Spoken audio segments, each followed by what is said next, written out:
10 বছরের সংসারে হঠাৎ করে স্বামীর পরকীয়া খবর ফাঁস হয়ে গেলে সায়লার জীবনটা ভয়ঙ্কর হয়ে উঠল। আশেপাশের মানুষের নানান রকম কথা আর চোখে সবাই সায়লাকেই দেখে।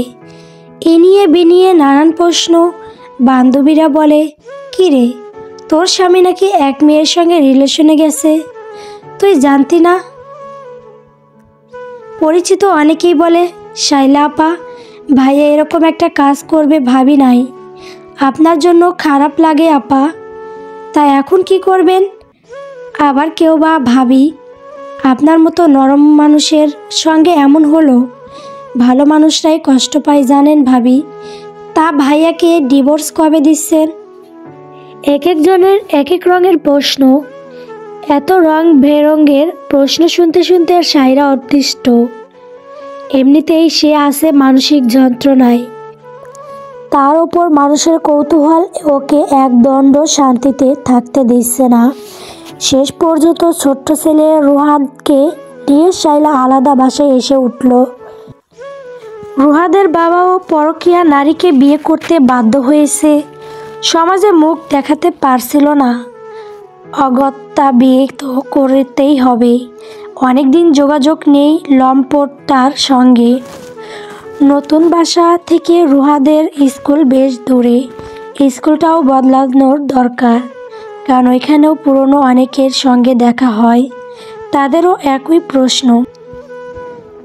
এই অহেতুক কৌতূহল সায়লাকে কতটা দগ্ধ করে, মানুষ কি বোঝে না? নাকি ইচ্ছে করে সায়লাকে যন্ত্রণা দেওয়ার জন্য তারা এমন করে? অবশ্য এসবের ধার ধারে না সায়লা। সে কষ্ট সহিষ্ণু মানুষ। জন্মের পরপরই বাবাকে হারিয়েছে। মা কত কষ্ট করে তাকে মানুষ করেছে জানে সে। সঙ্গে এও জানে পুরুষ মানুষ জীবনে না থাকলেও কিভাবে শক্ত হাতের সংসারের হাল ধরে দুনিয়াতে টিকে থাকতে হয়। দেখতে দেখতে বছর খানেক কেটে গেল। নতুন এলাকায় স্কুল শুরু করেছে রুহাদ। সায়লার একটা ছোটোখাটো অনলাইন বিজনেস আছে। এটুকু আছে বলেই মা ও ছেলের নিজস্ব খরচটুকু সে বয়ে নিতে পারে। আস্তে ধীরে সেও খানিকটা সয়ে উঠেছে। রুহাদের বাবার সঙ্গে ডিভোর্স হয়েছে অনেক দিন আগেই। মাঝে মাঝে রুহাদের স্কুলে এসে ওর বাবা দেখা করে যায়। সায়লা তখন পাশে একটা রেস্টুরেন্টে এসে বসে। রেস্টুরেন্টের পরিবেশ ভালোই, ছিমছাম, নান্দনিক। এসি থাকায় বসে থাকতে ভালো লাগে। এমনিতে প্রতিদিন আসা হয় না, মাঝে মাঝে এখানে আসা সায়লা। রেস্টুরেন্টের ম্যানেজার অল্প বয়সী ভদ্রলোক একদিন বলেই বসলেন, ম্যাডাম, আপনি চাইলে এখানে এসে রেস্ট করতে পারেন। অল্প কিছুক্ষণ বসলে অসুবিধে নেই। খাবার অর্ডার না দিলেও কি বসা যায়? ভদ্রলোক মুচকি হেসে বললেন, মানবিকতা বলে তো একটা কথা আছে ম্যাডাম। অতটা অমানবিক হই কি করে বলেন? আমি স্টুডেন্ট আর গার্জিয়ানদের জন্য বিশুদ্ধ পানির ব্যবস্থা রেখেছি। বিনামূল্যে বসুন, পানি খান, 5 মিনিট রেস্ট নিন, তারপর যান। খেতেই হবে এমন কোনো কথা নেই। সায়লা মুচকি হেসে মাথা ঝাঁকিয়ে বলল, সুন্দর উদ্যোগ। কিছুক্ষণ বাদেই রেস্টুরেন্টে প্রবেশ করলো রুহাদ ও তার বাবা। সায়লা দীর্ঘশ্বাস ছেড়ে অন্যদিকে মুখ ঘুরালো। রুহাদ এসে মায়ের পাশে বসে তারপর বলে, মা, বাবার সঙ্গে একটা জায়গায় যেতে চাচ্ছি। যাব? কোথায়? বাবার অফিসে। কেন? প্রোগ্রাম আছে। বাবা বলেছে ওখানে অনেক ফ্যান অ্যাক্টিভ হবে। যাও, তোমার নতুন মাও আসবে নিশ্চয়ই। সায়লার ভেতরটা বিষাক্ত হয়ে উঠছে। এই লোকটার সামনে গেলেই ওর বমি আসে আজকাল। ঘেনায় একদলা থুতু বেরিয়ে আসতে চায়। যাকে এককালে সবচেয়ে বেশি ভালোবেসেছিল তার প্রতি এমন অদ্ভুত ধরনের ঘেন্না আসতে দেখে সায়লা অবাক হয়। সে চায় না রুহাদ ওর বাবার সঙ্গে দেখা করুক, কিন্তু দিন শেষে রুহাদের প্রতি ওনারও একটা অধিকার আছে। আবার রুহাদও মাঝে মাঝে বাবার কথা বলে, তাই বাধ্য হয়ে মাঝে মাঝে দেখা করতে দিতে হয়। সায়লা অন্যদিকে মুখ ঘুরিয়ে বসে আছে। রুহাত বলল, আমি কি এখনই যাব মা? তোমার ড্রেস তো নাই, বাসায় চলো। রুহাদের বাবার সঙ্গে সঙ্গে বলে উঠল, সমস্যা নাই, ড্রেস আমি ম্যানেজ করে নিব, যাওয়ার সময় শপিং মল থেকে কিনে নিব, প্রোগ্রাম শেষ হয়ে গেলে বাসায় নামিয়ে দিয়ে আসবো। কি? শায়লার প্রচণ্ড রাগ হতে লাগলো। ওর ইচ্ছে করছে বলতে, না, কোনো প্রয়োজন নেই, রুহাত কোথাও যাবে না, রুহাত আমার সঙ্গে বাসায় যাবে, কিন্তু বলতে পারছে না। ওর ভেতরটা দুমড়ে মুচড়ে যাচ্ছে। শায়লা নিজেকে সামলাতে চেষ্টা করছে। রুহাত বলল, মা, আমি বাবার সঙ্গে যাই, প্লিজ প্লিজ মা, তাড়াতাড়ি চলে আসবো বাসায়, আই প্রমিস। রুহাতকে নিয়ে ওর বাবা বেরিয়ে গেলে শায়লা টেবিলে মাথা ঠুকে কেঁদে ফেলল। রুহাত বড় হলে যদি ওর বাবার কাছে পুরোপুরি চলে যায়, কি করে সহ্য করবে সে?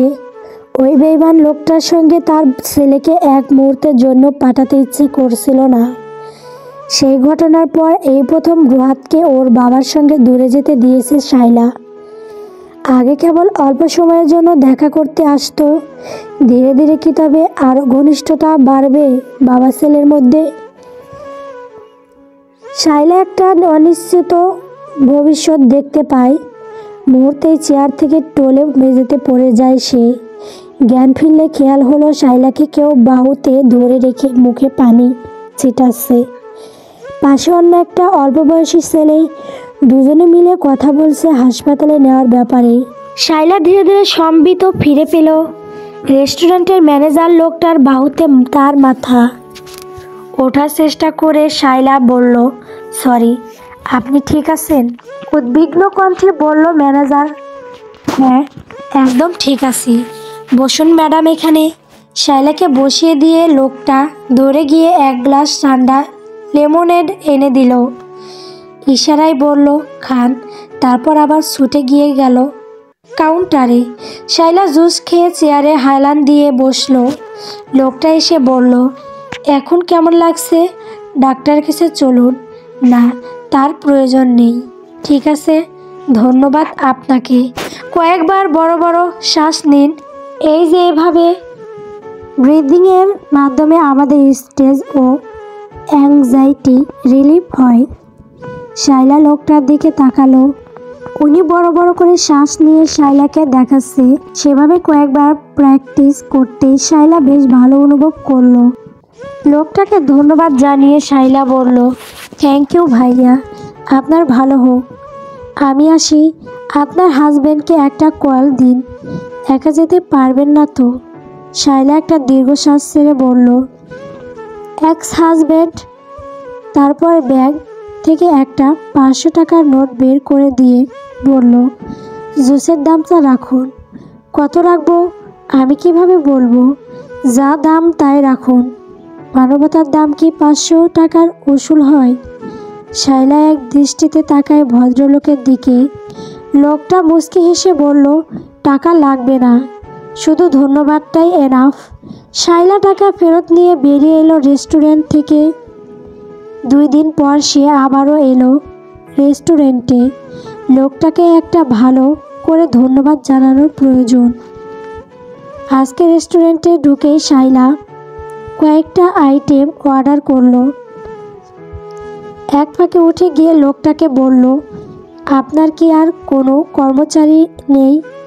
একটা ওয়েটার আছে, ছুটিতে গেছে। ও আচ্ছা, আপনি কি ম্যানেজার? আমি ম্যানেজার, আমি ক্যাশিয়ার, আমিও ওনার। ওই সরি বলার কিছু হয়নি। ম্যানেজার হওয়া খারাপ কিছু না। আপনার শরীর আজকে ভালো ম্যাডাম। একদম ভদ্রলোকের সঙ্গে ধীরে ধীরে আলাপ বাড়ল। প্রতিদিন রুহাতকে নিয়ে স্কুলে আসতে হয়। মাঝে মাঝে শায়লা রেস্টুরেন্টের ভিতরে ডু মারে, টুকিটাকি কিছু অর্ডার দেয়, কখনো এক কাপ কফি খেতে খেতে খানিকক্ষণ বই পড়ে। এত কিছুর ফাঁকে আন্তরিকতার খাতিরে 2-একটা কথা হওয়াটাই স্বাভাবিক। এভাবেই চলল বেশ কিছু মাস। একদিন হঠাৎ রাত 12টায় একটা অপরিচিত নাম্বার থেকে মেসেজ আসলো, হ্যাপি বার্থডে। নামটা টুকলারে সার্চ করতেই ভেসে উঠল ভদ্রলোকের নাম। তুহিন সানোয়ার চমকে উঠল। শাইলা সঙ্গে সঙ্গে কল ব্যাক করে জানতে চাইল, আপনি কিভাবে জানলেন আমার বার্থডে? আমার নাম্বারই বা পেলেন কোথায়? তুহিন সানোয়ার হেসে বললেন, একদিন আইডি কার্ড কপি সামনে নিয়ে বসেছিলেন, খানিকক্ষণ কথা বলছিলাম না, ওই ফাঁকে ডেটটা লিখে নিয়েছিলাম। আর নাম্বার পাওয়া খুব ইজি। আপনি আমার রেস্টুরেন্টে বিল করেন রেগুলার, এটা কিন্তু আইনত দণ্ডনীয়। কাস্টমারের নাম্বার অন্য কাজে ইউজ করা ইলিগ্যাল। তাহলে দণ্ডবিধি প্রদান করুন, আজকে নয় অন্য সময় করব। আমি কি সঠিক দিনে উইশ করেছি নাকি আজকেরটা ফেক জন্মদিন? শাইলা শব্দ করে হাসতে হাসতে বলল, একদম 100% ফেক। আমার জন্মদিন 23শে নভেম্বর। ওহ নাও, এত বড় দণ্ডনীয় অপরাধ করলাম তাও ভুল দিনে, ঠিক দিনে করলে শাস্তি মওকুফের দাবি করতে পারতাম। আমার কপাল খারাপ। শাইলা প্রসঙ্গ এড়িয়ে হুট করে জিজ্ঞেস করলো, ঘরে বউ নেই? এত রাতে পর নারী তথা কাস্টমারকে কল দিয়েছেন যে? আপনার অবগতির জন্য জানানো যাচ্ছে যে ঘরে বউ নেই। আমি পরদস্তর ব্যাচেলর, বিবাহিত ব্যাচেলর না, পিওর অবিবাহিত ব্যাচেলর। Pure bachelor. এই বয়সেও অবিবাহিত থাকার কারণ কি জানতে পারি? বয়সটা বেশি না, 26 মাত্র। সিরিয়াসলি? দেখে তো মনে হয় 40-42 হবে। বুড়ো হয়ে গেছেন যে? হা হা হা, তাই নাকি? আমি কি আপনার চেয়ে বয়সে বড় নাকি ছোট? ডেফিনেটলি বড়। কে? তুহিনের কণ্ঠে বিস্ময়। শাইলা হেসে বলল, আমি বয়সে আপনার চাইতেও ছোট। যাই হোক, শুভেচ্ছা জানানো শেষ, এবার রাখি। শাইলা সচেতনভাবে ভদ্রলোকের সঙ্গে কথা এড়িয়ে গেল। সে জানে এর পরিণতি কি হবে। এই বয়সে এসে দুজন নর নারী শুধু বন্ধু হতে পারে না, হয়তো সম্পর্কটা অন্যদিকে মন নেবে, কিংবা এর কোনো ভবিষ্যৎ নেই, শুধু সাময়িক সময় নষ্ট। কারণ এত বড় সন্তানসহ একজন ডিভোর্সি নারীকে কে বা সাদরে গ্রহণ করবে? অযথা জীবনে নতুন করে কাউকে টানার প্রয়োজন নেই। কিন্তু দিন শেষে মানুষ মাত্রই সঙ্গীর শূন্যতা অনুভব করে। বারবার মনে হয় জীবনে বিশ্বাস একজন প্রয়োজন। মানুষ বিশ্বাসঘাতক হয়, প্রতারক হয়, তবু দিন শেষে মানুষ সঙ্গ পেতে চায় মানুষেরই। এমন নির্মম বাস্তবতাকে অস্বীকার করতে পারল না শাইলা। মনকে বেঁধে রাখতে সেও রেস্টুরেন্টের আশেপাশে যাওয়া বন্ধ করে দিল। রুয়াবকে স্কুলে নিয়ে যাওয়া, আবার তৎক্ষণাৎ বাসায় ফিরে আসা, তারপর স্কুল ছুটির সময় গিয়ে আবারও রুহাতকে নিয়ে আসা। একদিন রুহাতকে নিয়ে ফেরার সময় রিকশায় ওঠার আগ মুহূর্ত তুহিন সাহেব এসে সামনে দাঁড়ালো। শাইলা প্রথমে না দেখার ভান করে, পরক্ষণেই বুঝলো এতে লাভ নেই। তুহিন সানোয়ার বলল, একটু কথা বলি, 2 মিনিট। রিকশায় রুহাতকে বসিয়ে দিয়ে সামান্য পাশে সরে দাঁড়ালো শাইলা। তুহিন বলল, আপনি আমাকে খারাপ ভাববেন না প্লিজ। শুধু শুধু টাইম পাস করার ইচ্ছে নিয়ে আপনাকে ওই দিন মেসেজ দেইনি। আমি কিছু ভাবছি না, নয়তো কেনই বা আমাকে এড়িয়ে চলছেন? এড়িয়ে চলছি না শাইলা, প্লিজ। আমি ডিভোর্সি, তাতে কি? আমার বাচ্চা আছে, কোনো সমস্যা নেই। আমার কাছে কি চান আপনি? বন্ধুত্ব করতে, রিলেশন করতে। তুহিন সারোয়ার আত্মবিশ্বাসী কণ্ঠে বলল, আমায় বিয়ে করুন শাইলা। শাইলা স্তব্ধ হয়ে গেল। তুহিনের কথাটা শুনতে পেয়েছে আশেপাশে দাঁড়িয়ে থাকা আরও কয়েকজন। সবাই আর চোখে তাকালো। বিদ্রোহ বোধ করছে শাইলা। লজ্জিত ভঙ্গিতে শাইলা বলল, সিসি, এসবের মানে কি? আমি আপনাকে বিয়ে করতে চাই। এভাবে বিয়ে হয় না। কিভাবে হয় বলুন? আপনি যেভাবে চাইবেন সেভাবেই হবে। আমি চাই না। বিয়ে জিনিসটার প্রতি আমার মন উঠে গেছে। একবার বিশ্বাস তো করুন, এইসব রাস্তায় দাঁড়িয়ে আলাপ করার বিষয় না। কোথায় আলাপ করব তাহলে? শাইলা কি বলবে বুঝে উঠতে পারল না। বিব্রত পরিস্থিতি এড়াতে দ্রুত রিকশায় গিয়ে উঠল। একবার তুহিনের দিকে আপাদমস্তক তাকিয়ে শায়লা রিকশাওয়ালাকে বলল, চলুন আপনি।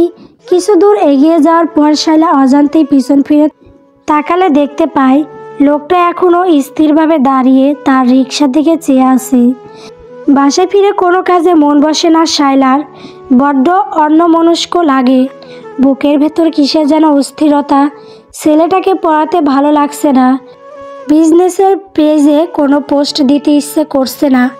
কয়েকজন কাস্টমার মেসেজ পাঠিয়ে রেখেছে, রিপ্লাই পর্যন্ত করতে ইচ্ছে করছে না তার। অস্থিরতা দূর করতে শায়লা একটা লম্বা ঘুম দেয়। সন্ধ্যাবেলা ঘুম থেকে উঠলে মাথাটা খুব সতেজ অনুভূত হয়। ফোন হাতে নিয়ে দেখলো হোয়াটসঅ্যাপে বিশাল একটা টেক্সট। অপরিচিত একজনের নাম্বার থেকে তুহিন সানোয়ার পাঠিয়েছে। মেসেজের সারমর্ম এই, শায়লার সঙ্গে কথা বলে শায়লাকে খুব ভালো মনের একজন মেয়ে মনে হয়েছে। শায়লা খুবই মার্জিত, বুদ্ধিমতী আর সংগ্রামী।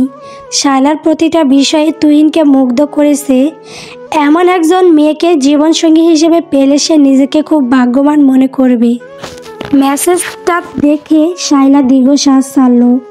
যাকে ভালোবেসে স্বপ্নের সংসার জানিয়েছিল, কেবল সেই বুঝল না তার গুরুত্ব। এরপর তুহিনের আরও কয়েকটা মেসেজ দেখা করলে সে নিজের ব্যাপারে সব কিছু পরিষ্কার করবে, কিংবা কখনো তার মেসেজে ফুটে উঠে একবার কথা বলতে চাওয়া তীব্র আকুতি। ভাবনায় পড়ে যায় শায়লা। একবার ভাবে লোকটাকে জানার চেষ্টা করে দেখা যায়, আবার পরক্ষণেই ভাবে রূপ বদলাতে কতক্ষণ। পুরুষ মানুষ অভিনয়ের সেরা। পুরো বিষয়টাই শায়লার জীবনে নতুন এক যন্ত্রণা হয়ে ধরা দিল। রাতে ঘুম হলো না ঠিক মতো। পরদিন রুহাতকে স্কুলে নিয়ে যেতে ইচ্ছে করলো না। যদি লোকটা আবার সামনে এসে দাঁড়াইছে ভাবনায়। বিজনেসের কিছু পার্সেল জমে গেছে, সব কিছু কুরিয়ার করে দিয়ে শায়লা বিকেলবেলা মায়ের বাসায় আসলো। ওই ছোট্ট ভাই শিহাব বিয়ে করেছে, কয়েক মাস হলো। শিহাব আর মা এক বাসাতেই থাকে। বাসায় ঢুকতেই শিহাবের বউ এসে জড়িয়ে ধরে বলল, আপা তুমি আসছো, খুব ভালো করেছো। মা কিছু বলছে তোমাকে? না তো, কিসের ব্যাপারে? তোমার ভাইয়ের একজন কলিগ তোমার সঙ্গে কথা বলতে চায়। মানে বুঝো না? লোকটা সেটেলড, নিজের ফ্লাইট আছে। আগে একবার বিয়ে হয়েছিল, কোনো কারণে সারাসারি হয়ে গেছে।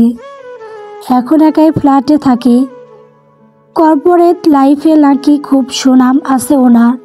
শায়লা একটা দীর্ঘশ্বাস ছেড়ে ভাবল, যে জিনিস থেকে পালাতে এখানে আসলাম, এখানে এসে সেই জিনিসেই পা দিলাম।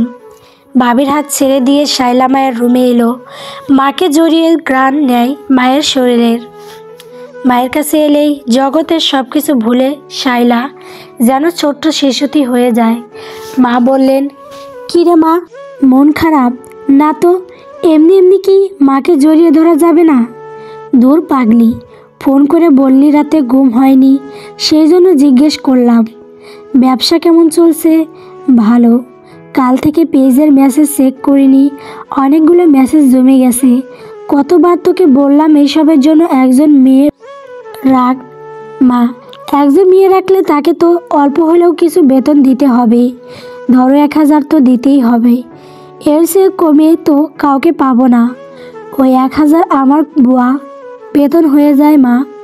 বুয়া কাপড় ধুয়ে দেয় বলে আমাকে কষ্ট করে কাপড় ধুতে হয় না। ওইটুকু সময়ে আমি বিজনেসের মেসেজ রিপ্লাই করতে পারবো। মা শায়লার চুলে হাত বুলিয়ে দিয়ে বললেন, তোকে তো বলেছি এই বাসায় চলে আয়, এত কষ্ট করে আলাদা বাসায় থাকতে হবে কেন? বাসা ভাড়ার টাকা দিতে তোর বিজনেসের সব ইনকাম শেষ। শায়লা বলল, ভালো আছি মা, কোনো ঝামেলা নেই, কেউ নাক গলায় না, কথাই শোনায় না। একা একা থাকার মজা আছে, একসাথে থাকলে সম্পর্ক খারাপ হয়ে যায়। কিছুক্ষণ বিরতি দিয়ে শায়লা বলল, মা, বিয়ে না করে সারা জীবন একা থাকা যাবে না? যাবে না কেন? আমি তো ছিলাম, কিন্তু এটা একটা ভুল সিদ্ধান্ত। শায়লা চমকে উঠে জিজ্ঞেস করে, কেন? মা বললেন, তোর বাবা মারা যাওয়ার পর আমার বয়স বেশি একটা ছিল না, চাইলেও বিয়ে করা যেত। আমি তোর বাবা ছাড়া অন্য কাউকে স্বামী হিসেবে কল্পনা করতেও পারতাম না। একাই 2 সন্তানকে মানুষ করাটাকে খুব মহত্বের কাজ ভেবেছিলাম, অথচ এই বয়সে এসে বুঝি একা থাকা জীবন পানি করে সংসার আর বাচ্চা কাচ্চা মানুষ করার মাঝে কোনো মহত্ব নাই। আল্লাহ তাআলা স্বামী স্ত্রীকে একে অপরের সহযোগী হিসেবে সৃষ্টি করেছেন। সমাজের নিয়মও তাই। স্বামী আর স্ত্রী একসঙ্গে মিলেমিশে জীবন পার করবে, তাহলে দুজনের জীবনই সহজ হয়ে যায়। অযথা একা একা সারা জীবন কষ্ট করেছি। স্বামী মানে তো শুধু সোহাগের মানুষ না, সব কিছু সঙ্গী। এখন তোরা সবাই যার যার মতো ব্যস্ত হয়ে গেছিস, আমার কেউ নাই। মা একটা দীর্ঘশ্বাস ছাড়লেন। শাইলা আবারও মাকে জড়িয়ে ধরে বলে, তুমি সত্যি অনেক কষ্ট করেছো মা, থ্যাংক ইউ। মা বললেন, একটা মেয়ের একা থাকা উচিত না। সবাই বলে জীবনটা 2 দিনের, আসলে জীবন 2 দিনের না। কান্না করে 2 দিন পার করা যায়, 2 বছর পার করা যায়, কিন্তু 20 বছর পার করা যায় না। আমি তোকে বলি, ভালো একটা ছেলে দেখে বিয়ে কর, অনেক ভালো হবে রে মা, জীবনটা সহজ হয়ে যাবে খুব। সারাদিন মায়ের কথাগুলো শাইলার মনে বাজতে লাগলো। বিয়ের প্রতি ওর যে বিতৃষ্ণা জন্ম নিয়েছিল, এখন তাতে অনেকটাই ভাটা পড়েছে। মায়ের পজিটিভ কথাগুলো ওকে সামনের জীবন নিয়ে ভাবতে নতুন করে উজ্জীবিত করছে। রাতে খাবার টেবিলে শিহাব ওর কলিংয়ের সম্বন্ধ নিয়ে কথা তুলল। চুপচাপ শুনে গেল শাইলা। এখনই কোনো প্রতিক্রিয়া জানানো উচিত হবে না, কেবল বলল, ভেবে দেখি। পরদিন শাইলা বাসায় ফেরার সময় শিহাব ওর সঙ্গে এলো।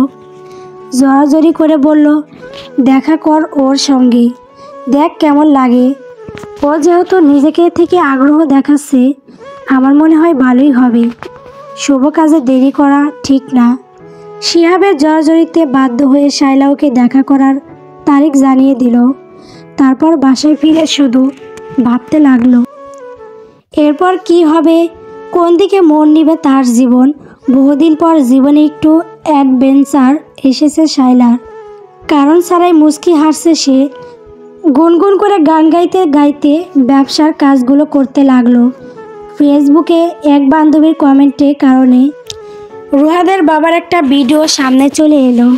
নতুন স্ত্রীকে নিয়ে গাড়িতে করে লং ড্রাইভে যাচ্ছে উনি, গান বাজছে, একে অপরের হাত ধরা অবস্থায় গাড়িতে বসে আছে। শাইলার কেমন যেন ভেতরটা তিক্ততায় ভরে গেল। ঘরে বউ রেখে লোকটা অন্য একজনের সঙ্গে অবৈধ সম্পর্কে লিপ্ত হয়েছে। মানুষের কাছে লজ্জিত হয়েছে, সবাই সিসি করেছে, অথচ এখন সব ভুলে কত আনন্দে জীবন কাটাচ্ছে তারা।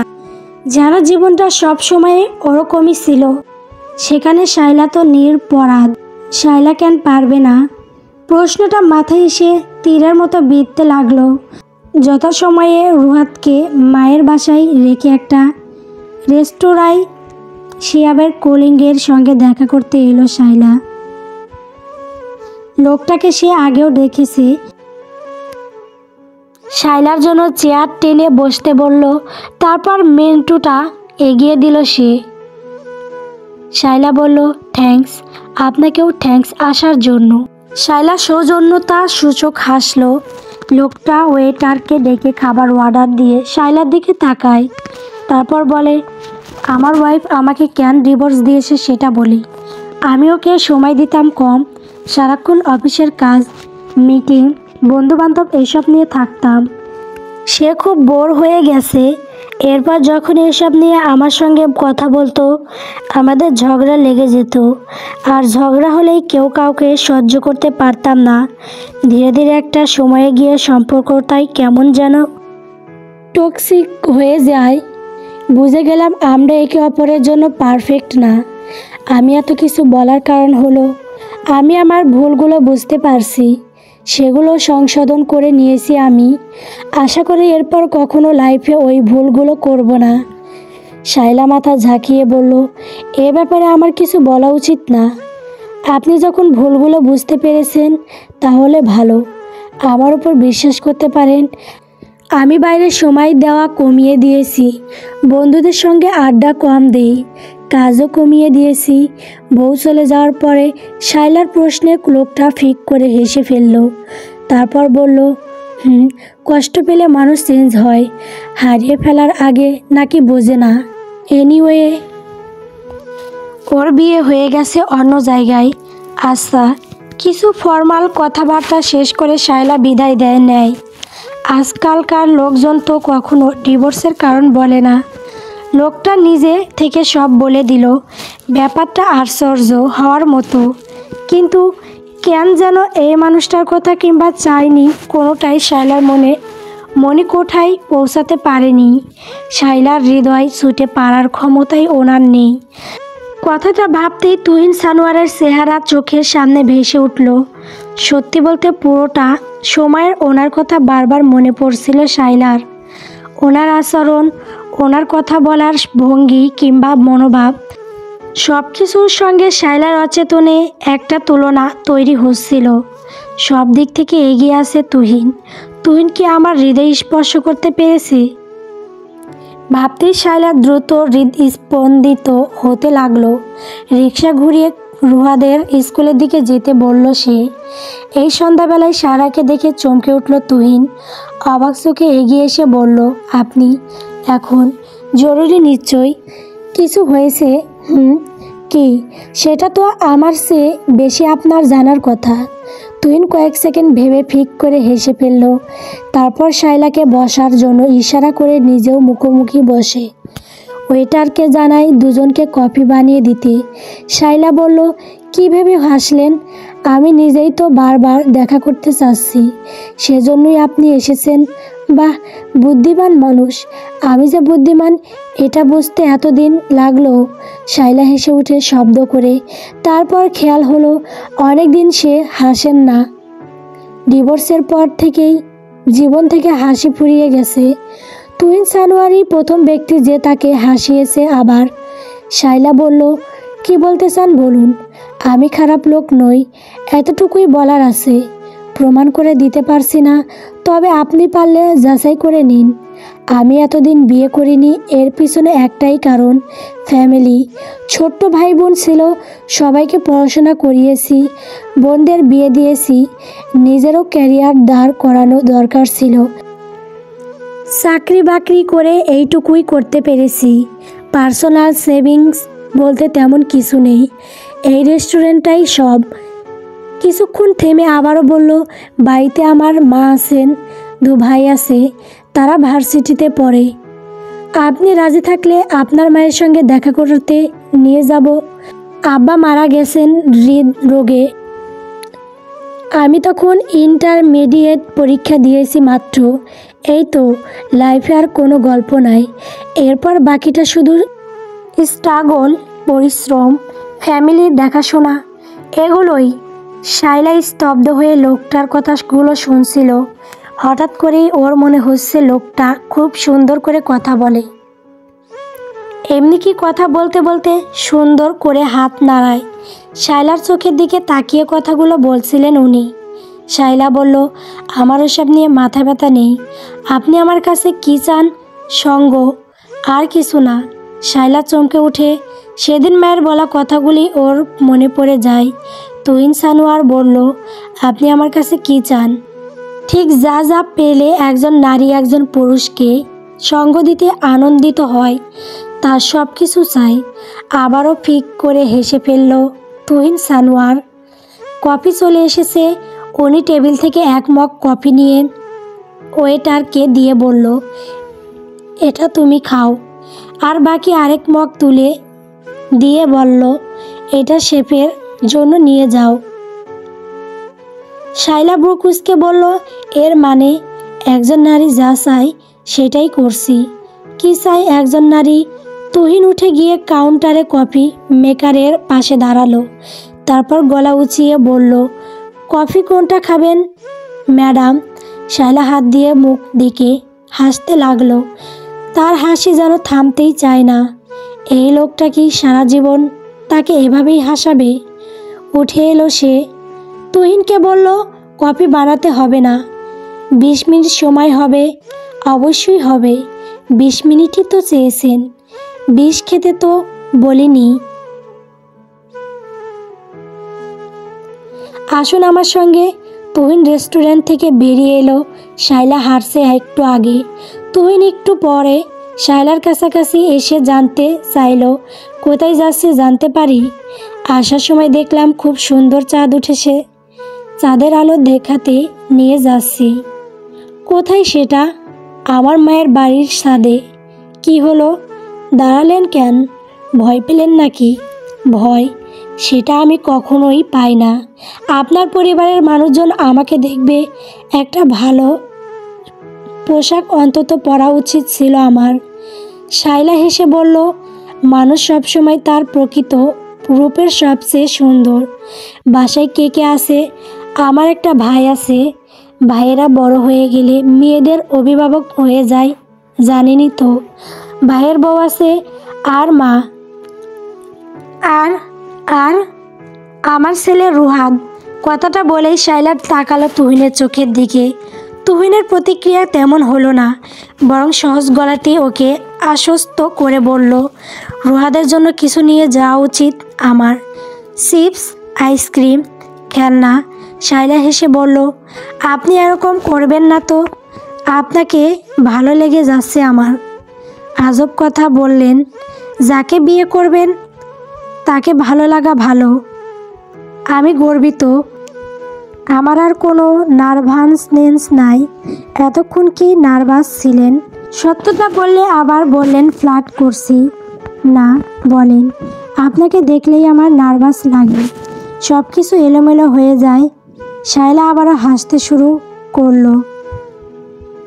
তুহিন বলল, ডায়লগটা সস্তা হয়ে গেছে না? বেশি পরিমাণ বাংলা নাটক দেখি তো, তাই। শায়লা আবারও হাসতে লাগলো। পাশ দিয়ে যাওয়া একটা রিকশাকে দাঁড় করায় সে। রিকশা চড়তে শুরু করেছে।